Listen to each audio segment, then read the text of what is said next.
All right, so you know those who would win in a fight debates. Yeah. Yeah, well, we're going all in today. Oh, yeah. Lay it on me. Sean Connery versus Charles Bronson. Okay, hold on. Now that's a good one. Our deep dive today comes from a piece I found that was breaking down not just their on-screen personas, but like really getting into who these guys were. Because, I mean, you see them on screen, right? And you think, tough guys. But could they actually, Throw down. Exactly. And that's what's so fascinating. It's like Hollywood meets, I guess, a little bit of armchair pugilism. So first up, Connery. I mean, the guy was tall, 6'2", Yeah. built, did bodybuilding, even some amateur boxing, which, I mean, you'd think that'd give him a serious edge. You'd think so, right?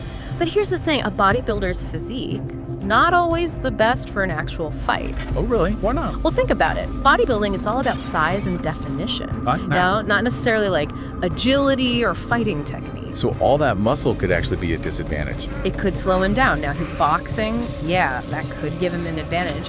But even then, skills get rusty. True. So maybe not the knockout artist we'd picture.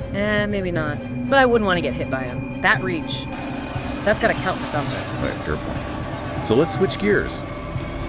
Charles Bronson. Now this is where it gets interesting. Oh yeah, Bronson's a different story entirely.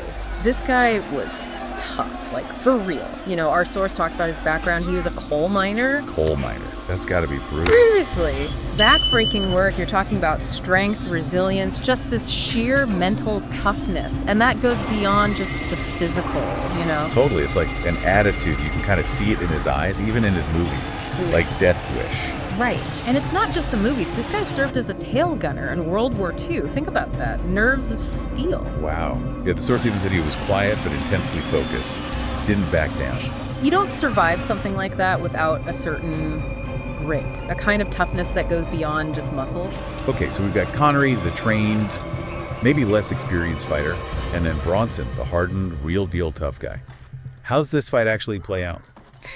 Tough to say. I mean, Connery, he might try to use his reach and boxing skills, be more strategic. Keep his distance. Exactly. But Bronson, his endurance, his sheer aggression, that could wear Connery down. True. And Bronson, he's not just fighting with his fists. It's almost like his life experience is in there with him. Exactly. Like, his will to win is just, forged in real-life challenges. It's a whole different kind of fight. Makes you think, right? Like, how much does that real-world experience actually matter? Can training ever really prepare you for someone who's been through that? That's a question I don't know if we can answer. The source actually brought up historical examples where skilled fighters were beaten by, pure tenacity. It's like the human will can defy expectations. That's incredible.